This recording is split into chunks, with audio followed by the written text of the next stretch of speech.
Rasulullah SAW ketika didekati oleh seorang pemuda, "Ya Rasulullah, saya mau beragama Islam, tapi saya masih senang mabuk, saya masih senang berzina, saya masih senang berbuat maksiat." Tafadhal kata Rasulullah, "Tapi agamanya jujur, kau jujur aja." Siap ya Rasulullah. Dia pikir pemuda ini mudah jujur, iya kan? Enaknya dia, lanjutlah, apa kata Rasul. Tapi sifat satu itu yang kau tinggalkan, kau jujur. Maka setelah berpisah Rasulullah SAW, enaknya ya masuk Islam, cuma modalnya jujur. Di tengah lapangan hidup dia, mulai dia terpikir, nanti kalau saya bertemu Rasulullah, kalau saya berzina, kalau ditanya Rasul, saya mana? Kalau saya jawab iya, saya dihukum. Kalau saya jawab tidak, berarti saya bohong. Saya masih mau mabuk. Nanti ketemu Rasulullah SAW, kalau sekiranya ditanya saya mabuk tidak, kalau saya ditanya kemudian saya padahal mabuk, kemudian saya tidak jawab mabuk, saya nggak jujur.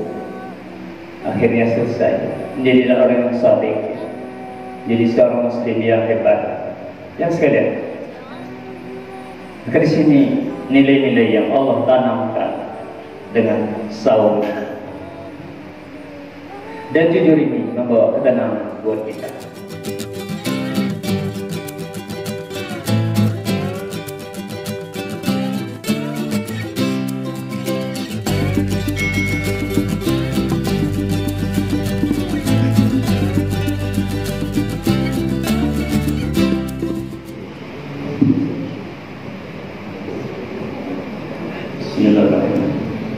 Assalamualaikum warahmatullahi wabarakatuh. Waalaikumsalam warahmatullahi wabarakatuh. Alhamdulillah.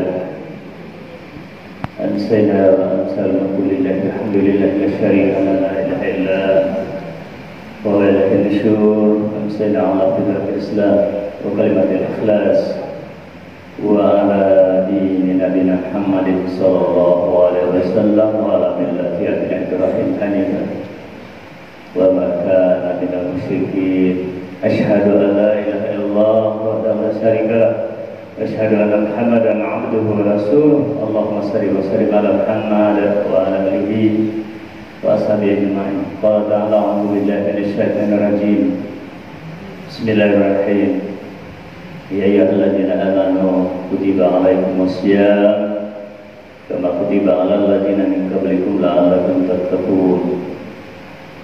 Qala Nabi sallallahu alaihi wasallam, kullu amal bani adam la illa as-sawm fa innahu li wa ana ajzi bihi. Sadaqallahu wa rasul. Jemaah alhamdulillah, kita bersyukur kepada Allah Subhanahu wa taala pada kesempatan yang berbahagia ini di pagi yang sejuk.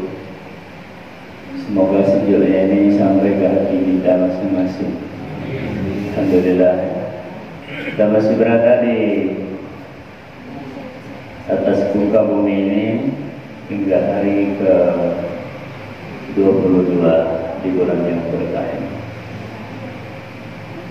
Kita banyak-banyak bersyukur, banyak-banyak nikmati hidup ini jangan sekalian dengan banyak-banyak jujur kepada Allah, mengakui sebagai hamba Allah. Alhamdulillah. Maka itu yang paling penting buat kita. Sebentar lagi kita tidak lihat atas bumi ini lagi, kita akan di bawah bumi.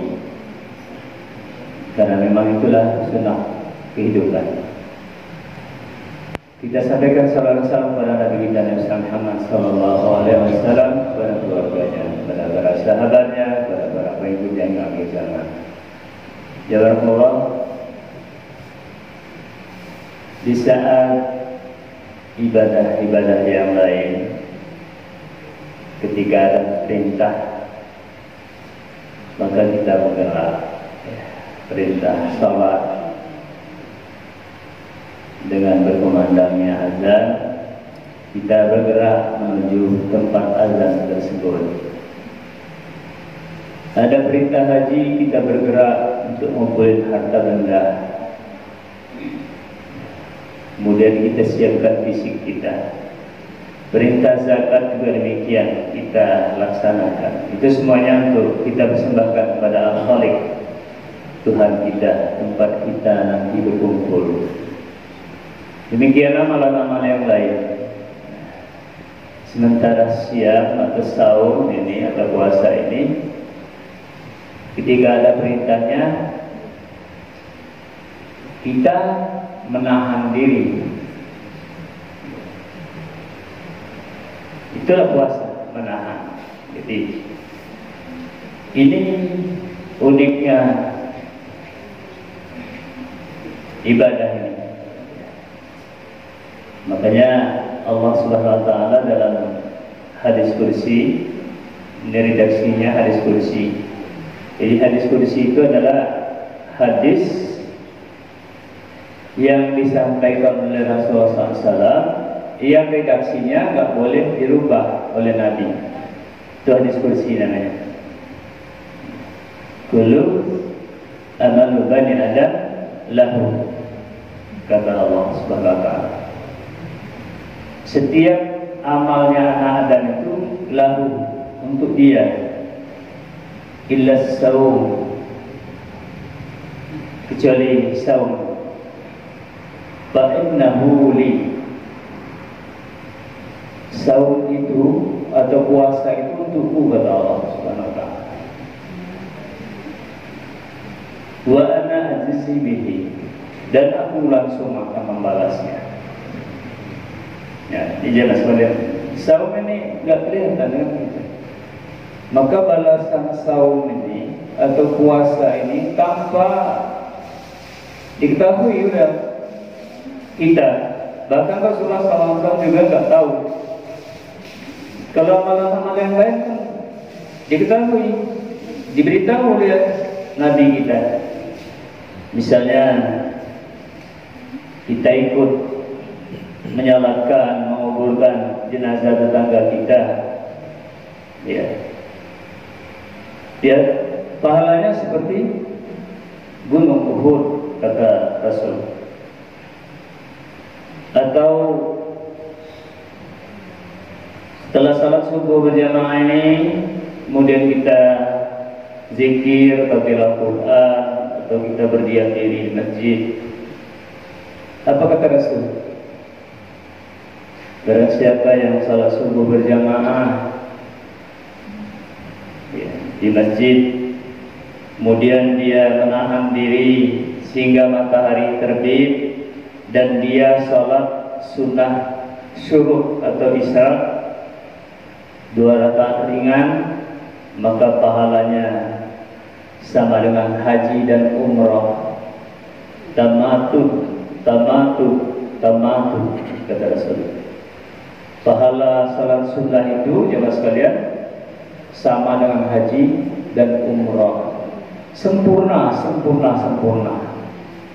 Maka Bapak dan Ibu sekalian, kalau kita mau dapat pahala yang sama dengan haji dan umrah, jangan pulang dulu dari subuh. Ya, seperti ini. Pas matahari terbit kelak jam 6 lewat 6 menit sekarang. Kita lewatkan setengah menit, kita sholat sunnah ringan aja. Baca apa aja yang kita bisa baca setelah Al-Fatihah. Mungkin Al-Ikhlas, mungkin An-Nas. Setelah itu kita balik ke rumah, sudah mendapatkan pahala sama dengan haji dan umrah. Masya Allah. Jadi Rasulullah banyak mengamalkan pahala-pahala itu. Ya, pahala-pahala yang Rasulullah SAW sendiri diibaratkan besarnya itu. Nah, saum atau puasa ini tidak, dirahasiakan oleh Allah. Dirahasiakan sampai nanti kita ketemu kepada Allah Subhanahu wa taala. Inilah puasa uniknya. Wa ana ajzi bihi, kata Allah, aku akan menilai. Ternyata masya Allah, disinilah letaknya puasa ini. Puasa ini menuntut kita jujur. Sungguh luar biasa. Kita nggak ada yang tahu misalnya kita berpuasa. Siapa aja di antara kita, bisa jadi mungkin usia seperti saya, puasa, bla bla bla bla, bersahur bersama keluarga. Pas laparnya kita buka, kita makan. Giliran buka gelap kita duduk seolah-olah orang berpuasa juga. Tidak ada yang tahu. Siapa yang tahu? Juga istri kita atau orang rumah kita mungkin nggak akan menanya.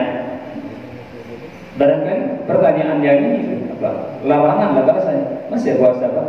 Nggak mungkin kayaknya. Kita dituntut kejujuran. Kita dituntut kejujuran puasa. Maka itulah menahan. Ternyata menahan ini jangan sekali. Inilah yang nanti akan dapat surga Allah Subhanahu wa taala. Maka Allah katakan ya ayyuhalladzina amanu kutiba alaikumusiyam kama kutiba alal ladzina min qablikum la'allakum tattaqun. Tangga takwa sebelumnya itu ada jujur. Kalau kita boleh balik kata-katanya, bahwa jujur itu adalah tangga menuju takwa. Dan takwa itu adalah jaminan. Jaminan seorang hamba untuk tiket masuk surga. Nah, ditarbiyah oleh agama yang mulia kita jujur. Maka kejujuran itu adalah menuju kemenangan. Kalau jujur ini tidak mudah. Ini yang menjadikan satu kapal di saat Abdul Qadir Al-Jalani jujur masih kecil. Perampok itu masuk ke agama beliau semuanya, masuk agama Islam, jujur. Rasulullah SAW ketika didekati oleh seorang pemuda, ya Rasulullah saya mau beragama Islam,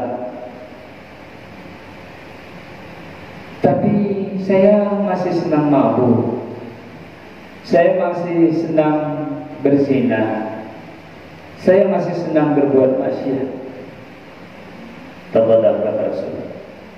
Tapi pegang aja jujur, kau jujur aja. Siap ya Rasulullah. Dia pikir pemuda ini mudah jujur itu. Iya kan? Enaknya dia. Lanjutlah, apa kata Rasul. Tapi sifat satu itu jangan kau tinggalkan, kau jujur. Maka setelah berpisah Rasulullah SAW, enak nih ya masuk Islam. Cuman modalnya jujur.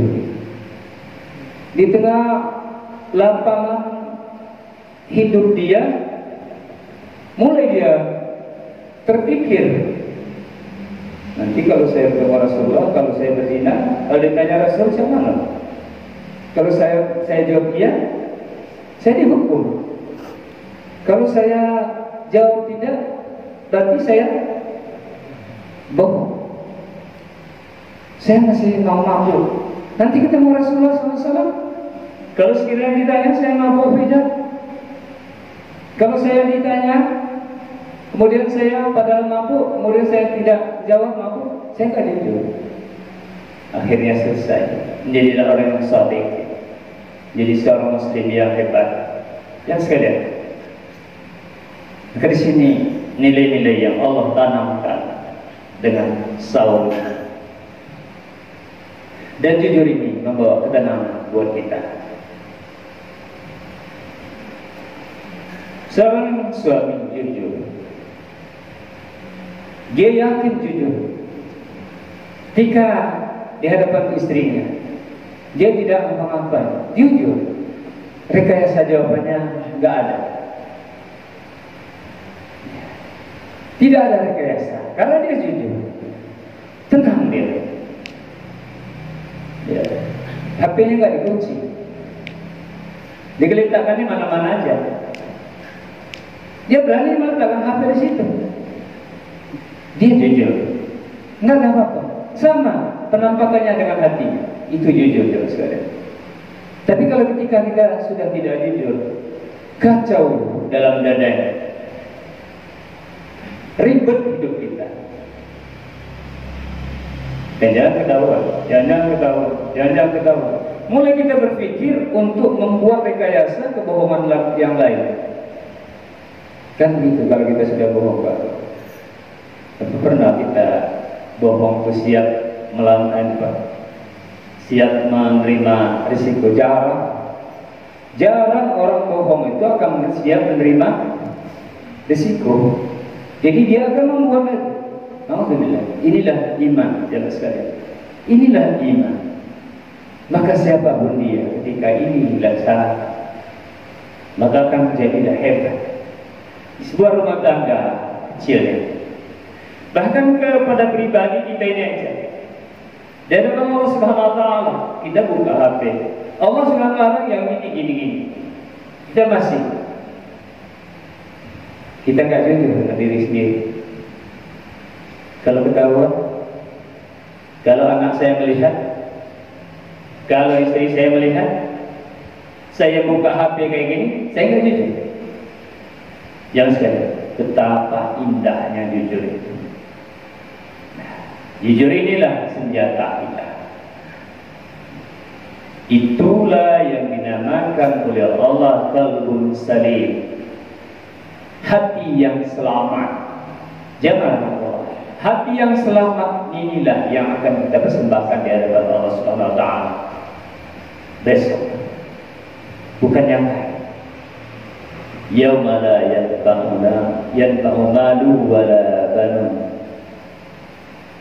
illa man atallah biqalbin salim. Ternyata kita dikumpulkan nanti bukan berupa jasad kita lagi di hadapan Allah Subhanahu Wa Taala. Harta, anak, semuanya nggak ada manfaatnya lagi. Di hari itu, hari perkumpulan itu, hari yang mana kita akan dihisab satu-satu urusan kita di dunia. Apa yang kita bawa? Illa man atallah biqalbin salim. Yang akan kita bawa, kita persembahkan di hadapan Allah, hati yang selamat. Berapa tahun kita hidup di dunia ini? Berapa kali kita bohong? Maka kenapa Rasulullah SAW membuka kunci surga itu?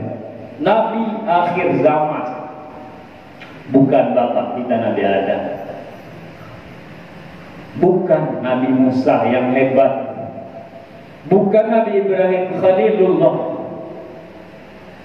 bukan Nabi Isa yang sungguh luar biasa penyayangnya, bukan juga Nabi Ayub yang penuh dengan ujian kehidupan, bukan Nabi Sulaiman yang gagah perkasa, yang bisa ditundukkan semuanya oleh beliau, bumi. Bukan juga bapaknya Daud, bapak Sulaiman, yang ketika di tangannya besi itu mencair. Bukan semuanya, karena di dalam sejarah ada catatan-catatan semuanya. Maka kunci surga itu diberikan kepada Rasul Sallallahu Alaihi Wasallam, Al-Mustafa Rasulullah Sallallahu Alaihi Wasallam. Yang sekalian, maka beliau yang akan membuka pintu surga itu nanti. Beliau juga akan menjadi penghulu dari para surga, dari para penghuni surga, karena memang tidak ada cacat sedikit pun. Itulah jiwanya. Jadi mas sekalian, kita beruntung di akhir zaman ini punya panutan kayak gitu. Maka kita pegang kuat-kuat. Kita pegang kuat-kuat nilai-nilai Islam yang mulia. Inilah keindahan hidup kita. Dan ini juga perjuangan yang paling besar buat kita. Bukan berjuang yang lain, tapi berjuang untuk memperbaiki diri. Karena nanti akan dipersembahkan di hadapan Allah Subhanahu Wa Taala. Nggak bisa apa-apa lagi. Dari bulan Ramadan yang mengajarkan kita berbuat shadiq ini, kita merangkak mulai Bisa jadi kemarin kita nggak jujur, sekarang kita mulai. Ampuni ya Allah segala kebohongan saya dulu. Maka Rasulullah SAW ditanya oleh Aisyah, ya Rasulullah, kalau nanti aku bertemu di malam Qadar itu, malam kemuliaan itu ya Rasul, apa doa yang harus aku baca sehingga tuntaslah segala macam urusan dunia dan akhirat? Apa kata Rasulullah? Doanya pendek.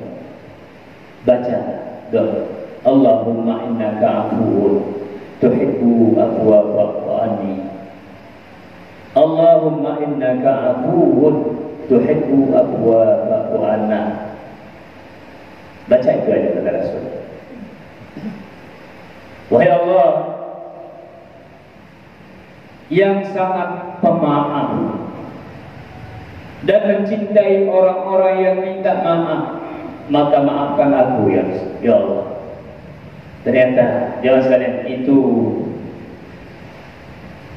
berasal dari jiwa semuanya.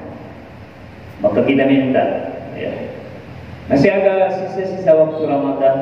Malam ini malam 23, bisa jadi malam Lailatul Qadar itu malam lusanya 25, selanjutnya 27. Kita minta diperbaiki oleh Allah Subhanahu wa taala jiwa kita ini.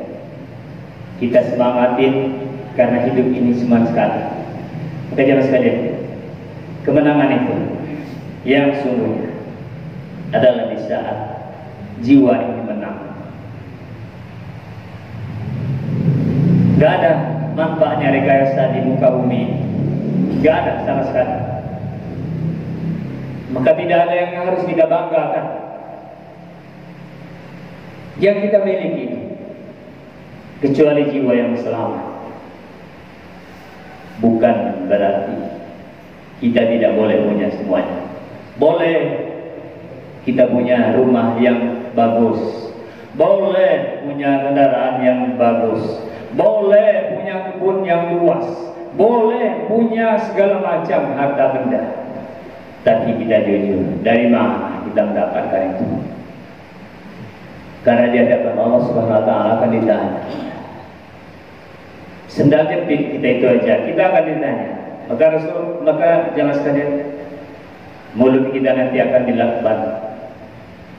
Karena dari sini pembohong itu yang paling banyak. Di hadapan Allah Subhanahu wa taala tidak ada lagi mulut. Karena mulut ini punya rekayasa. Semakin banyak kita diajarkan bicara dari kecil, semakin banyak bohong kita. Dari situ besok di yaumil mahsyar Allah lakban, Allah jahit mulut kita. Dan ditanya satu-satu sampai tinggal sepolemator kita akan ditanya oleh Allah Subhanahu wa taala. Sampai sekecil-kecilnya apa yang ada di rumah kita itu, dari mana kamu dapatkan? Dan untuk apa kau gunakan? Untuk apa kau belanjakan? Tidak mudah. Maka disinilah perlunya kita belajar jujur. Semoga Allah Subhanahu wa taala menuntun kita, menuntun keluarga kita. Terus menerus kita minta ampun kepada Allah, kita minta tunjukin. Karena sekali inilah kita itu. Kita harus selamat dunia akhirat. Amin ya rabbal alamin. Lebih kurang mohon maaf. Bila taufiq wa hidayah. Assalamualaikum.